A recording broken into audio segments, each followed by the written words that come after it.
ताटाची शोभा आणि जिभेची चव वाढविणारी, खमंग, खुसखुशीत आणि महिनाभर टिकणारी लसणाची चटणी कशी बनवायची ते आज आपण या व्हिडिओमध्ये पाहणार आहोत.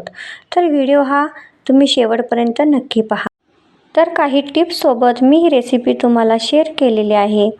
चला तर मग रेसिपीला सुरुवात करूया. तर ही चटणी भाजी, पोळी, चपाती आणि वरण भातसोबत ही मस्त लागते. तर तोंडी लावण्यासाठी ही चटणी अतिशय छान अशी लागते. तर एकदम सुटसुटीत आणि न चिकट होणारी ही लसणाची चटणी तुम्ही महिनाभरसुद्धा फ्रीजमध्ये स्टोअर करू शकता. चला तर मग रेसिपीला सुरुवात करूया. तर सर्वात आधी आपल्याला ह्या सर्व जिन्नस किचनच्या प्लॅटफॉर्मवरती काढून ठेवायचे आहेत. कारण ऐनवेळी आपलं कोणतंही घोळ उडायला नको, हे वस्तू राहिली, ते घालायचं राहून गेलं, असं काहीही होणार नाही आहे. तर इथे सर्वात आधी आपल्याला ह्या सर्व वस्तू काढून ठेवायच्या आहेत.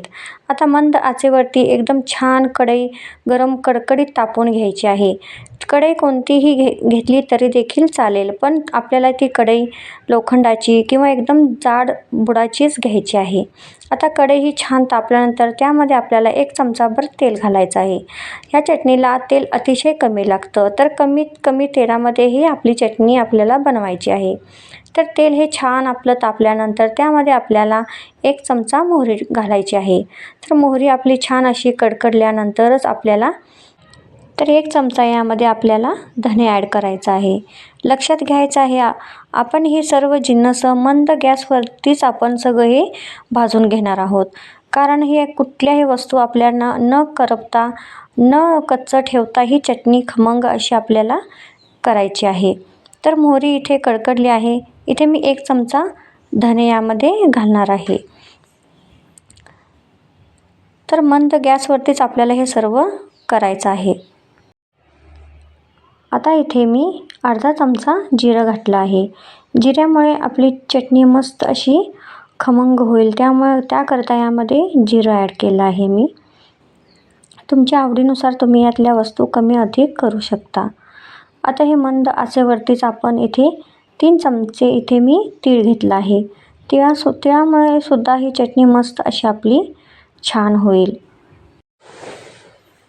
आता इथे आपण 3 चमचे डाळवं घेतलं आहे. डाळव्यामुळे आपली चटणी अतिशय एकदम सुटसुटीत आणि चिकट नाही होणार. तुमच्याकडे जर हे डाळवं भाजलेलं नसतील तर त्याऐवजी तुम्ही 2 ते 3 चमचे शेंगदाणे यामध्ये ॲड करू शकता. आता हे सर्व जिन्नस आपल्याला 2 ते 3 मिनटं छान असं खरपूस भाजून घ्यायचं आहे.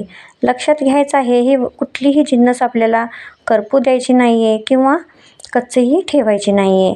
तर 2 ते 3 मिनटं आपण हे छान असं खरपूस भाजून घेणार आहोत.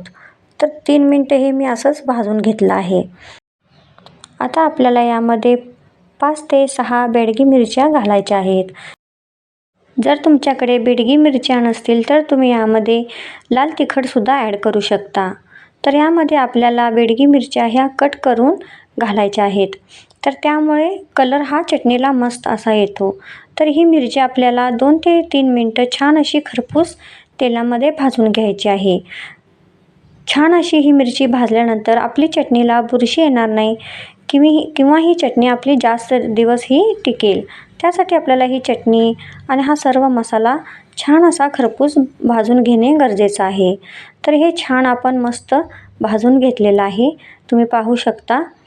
आता यामध्ये आपल्याला 1 वाटी खोबरं ॲड करायचं आहे.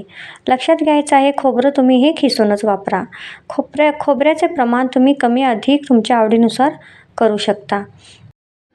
आता हे खोबरं आपल्याला 3 ते 4 मिनटं असं मंद आचेवरतीच भाजून घ्यायचं आहे. खरपूस छान असं आपल्याला भाजून घ्यायचं आहे. कुठेही कच्चं हे ठेवायचं नाही आहे. तर 3 ते 4 मिनटं आपण असंच हे खरपूस भाजून घेणार आहोत. हे बघा कलर किती मस्त असा खोबऱ्याचा चेंज झालेला आहे. खोबरं आपलं छान असं भाजलं गेलेलं आहे. घरातल्या कोणत्याही चमच्याने किंवा कोणत्याही वाटीने आपल्याला ह्या सर्व वस्तू मोजून घ्यायच्या आहेत. इथे मी ह्या वाटीने आणि ह्या चमच्याने ह्या सर्व जिन्नस मोजून घेतलेले आहेत. तर खोबरं पण आपलं छान असं खरपूस रंग ह्याचा छान चेंज झालेला आहे. खोबरं पण छान आपलं भाजलं गेलेलं आहे.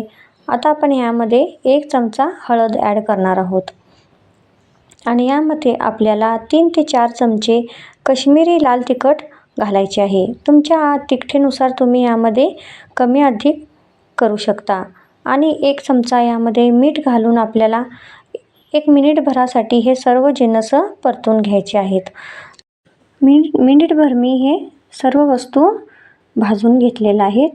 फक्त आपल्याला 1 मिनिटभरासाठीच हे परतून घ्यायचं आहे. काश्मीरी लाल तिखटमुळे चटणीला खूप मस्त असा रंग येतो, त्यामुळे आपल्याला लाल तिखट यामध्ये तुमच्या आवडीनुसार तुम्ही कमी अधिक करू शकता. हे बघा कलर किती मस्त ह्याचा आलेला आहे. आता या स्टेजला आपल्याला यामध्ये लसूण ॲड करायचा आहे. इथे मी पाऊण वाटी हा लसूण घेतलेला आहे. हा लसूण मी रात्री सोलून हा ठेवला होता. तुम्हीसुद्धा लसूण हा रात्री सोलून रात्रभर पंख्याखाली किंवा असंच किचन प्लॅटफॉर्मवरती सोलून ठेवू शकता. म्हणजे आपली चटणी ही चिकट नाही होणार आणि तुम्ही 5-6 महिनेसुद्धा ही चटणी अशीच खाऊ शकता. तर इथे या स्टेजला आपल्याला गॅस बंद करायचा आहे आणि मिनिटभर हे असंच परतून घ्यायचं आहे आणि हे सर्व वस्तू थंड झाल्यानंतर आपल्याला मिक्सर जारमध्ये बारीक करून घ्यायचं आहे. मिक्सरचं भांडं आपल्याला कुठेही ओलं न ठेवता एकदम स्वच्छ, कोरडं आणि पुसूनच घ्यायचं आहे. आता सर्व हा मसाला मिक्सर जारमध्ये घालून बारीक करून घ्यायचा आहे. तुमच्या आवडीनुसार तुम्ही हे बारीक मोठं हे ठेवू शकता. इथे मी अशी चटणी ही बारीक करून घेतलेली आहे. प्रवासामध्ये सुद्धा तुम्ही चटणी ही घेऊन जाऊ शकता. खूप दिवस टिकणारी आणि एकदम अतिशय चविष्ट ही चटणी लागते. तर माझ्या रेसिपीज तुम्हाला आवडत असतील तर प्लीज एक लाईक करा आणि चॅनलला सबस्क्राईब करा आणि बाजूचं बेल आयकॉनसुद्धा नक्की क्लिक करा. आणि माझी रेसिपी आजची तुम्हाला कशी वाटली कॉमेंट बॉक्समध्ये मला नक्की कळवा. तर माझ्या चॅनलवरती तुम्हाला अशाच नवनवीन रेसिपी मिळत राहतील. तर पुन्हा भेटूया अशा आणखीन एक नवीन रेसिपीसोबत. तोपर्यंत खात रहा, मस्त रहा आणि स्वस्त रहा. धन्यवाद.